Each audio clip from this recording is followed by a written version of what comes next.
What's up everyone, welcome back to another video with the Millennial Finance. I'm sure a lot of you have seen these ads or promotional videos about how you can't work the normal 9 to 5 and expect to be rich. Is this true though? Let's find out. Cha-ching! Let's face it, not many of us enjoy our full-time jobs. According to a poll in 2016, 71% of millennials don't feel engaged at work and 60% are looking out for a new job. There could be many reasons for this. When social media is so prevalent and a lot of us can see our friends and family making so much money not doing it the conventional way, then why should we, right? There are of course a few people who do enjoy their jobs though, and I gotta admit that I'm one of them. In my personal experience, working my full-time job helped me build character, experience, and just skills in general. I'd even say that working my full-time job actually helped me with this YouTube channel. Anyway, back to the topic. There's a lot of talk about how you'll forever be stuck in a rat race and you'll never achieve financial freedom unless you set out there starting your own business. Is this true? Does working corporate only make your shareholders richer at the expense of your own salary?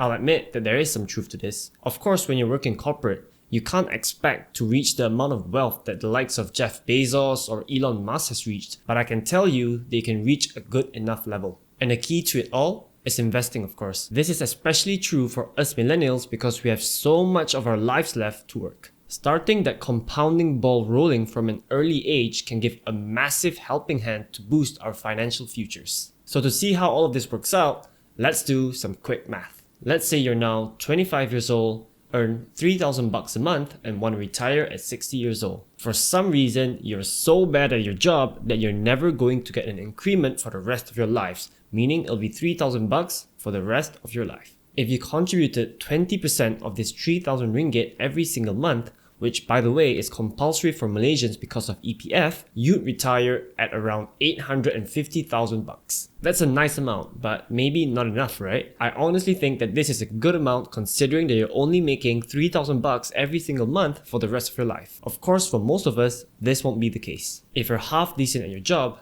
let's assume that you make the 4.5% average increment for the rest of your career. With these assumptions baked in, you'll now retire with $1.5 million in your bank. This is a sizable amount of money, and for most people, it's enough for them to live off of. If you're great at your job and you get your salary increments at the early part of your career, then you'll land at an even bigger amount. And if you contribute more than just EPF, let's say you put another 10% of your salary into investments, then you'll definitely end up with more than $2 million.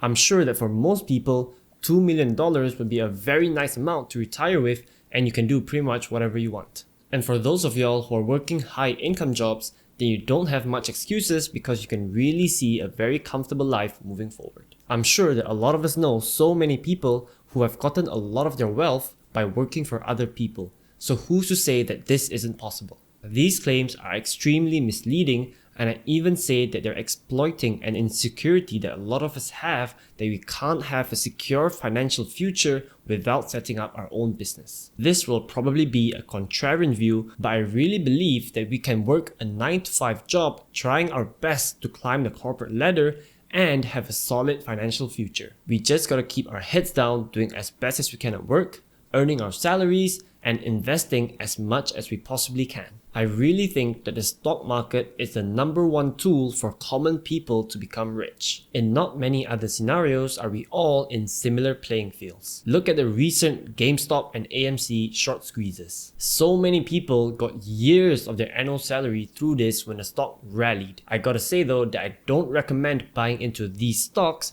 because you don't want to be left holding the bag when the inevitable crash comes, which it actually already has. Slow and steady will definitely work as well. And of course, I'm gonna bring up the story of a janitor named Ronald Reed who earned just over $2,000 a month for his entire life and ended up amassing $8 million worth of investments. Of course, this is an extreme example because he was very frugal with his money and he retired at a very old age. I mean, for sure, not all of us want to retire at 76 years old and save every single dollar we make just to have $8 million by the time we retire. But what we have, which he didn't, is the potential to earn more income throughout our lives, which can offset his ability to save money and the ability to continue working until the age of 76. I wouldn't mind 8 million bucks right about now, but Ronald Reed is actually a philanthropist and decided to donate all his money to charity. Having said all of this, is it a get-rich-quick scheme though?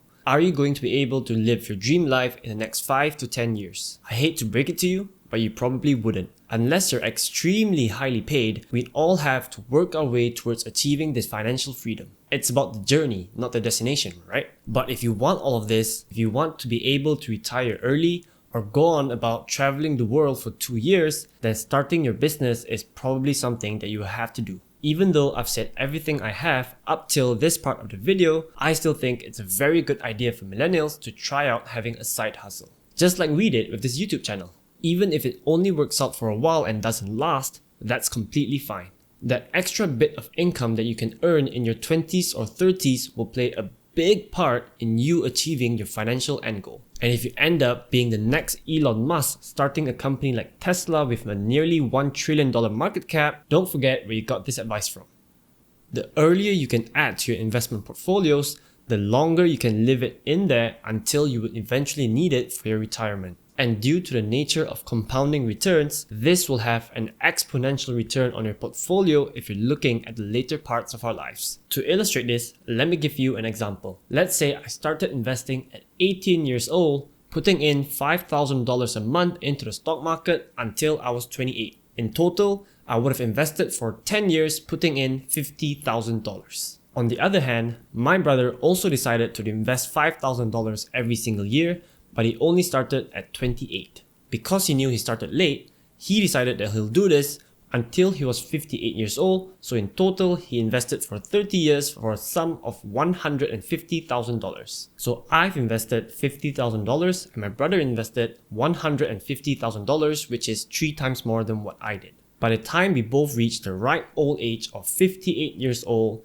and we're both ready to retire, who would have more money? Since my brother invested so much more money than I did and he was very consistent with it, he would have more money, right? Well, because I started earlier than him, we would both actually land at nearly the same amount at the age of 58, with my brother just having a little bit more money. Now that's the power of starting investing early, which is why we shouldn't overlook the opportunity of starting a side hustle even though we may not think that it'll last long term. I know a lot of people who actually transitioned into becoming full-time Shopee or Lazada sellers, realizing that they've actually made much more money than they did previously working their corporate jobs. Who knows, right? Maybe one day you guys will smash the like button so hard that we're both able to quit our full-time jobs and focus on this completely. And this could work out for any of you who want to try out starting your own side hustles. And even if you fail, which honestly most people will do, it's okay. At the very least, you've checked this off your bucket list, and the experience that you get from trying to start your own business is invaluable and can actually help you in your 9-to-5 jobs. For those of you who can tough it out after meeting a failure and want to go on to the next side hustle, then even better. Hold up. First, TMF told me that all these ads telling me I'm stuck in a rat race are scams and I should just focus on working on my corporate jobs, but now they're telling me that I should try starting my own business. What? Hold your horses. This is what I think is the best way to approach this. Start with a full-time job, gain some experience, build up an emergency fund, and start investing as soon as you can. Once you've gotten a bit more comfortable with your day-to-day job and you've got enough saved up, then start looking at what is your side hustle. Maybe it's dropshipping, being a freelancer, or even starting your own YouTube channel. Whatever it is, make sure that you stay on to your 9-to-5 jobs because this provides you with your main cash flow and keeps you afloat. Trust me, you don't want to go into your savings and start using this just so that you can start your business, because this is a very risky move, and if things don't pay out, then you'll be in trouble. This way, if your business really starts to take off, you'll finally have the much desired second stream of income.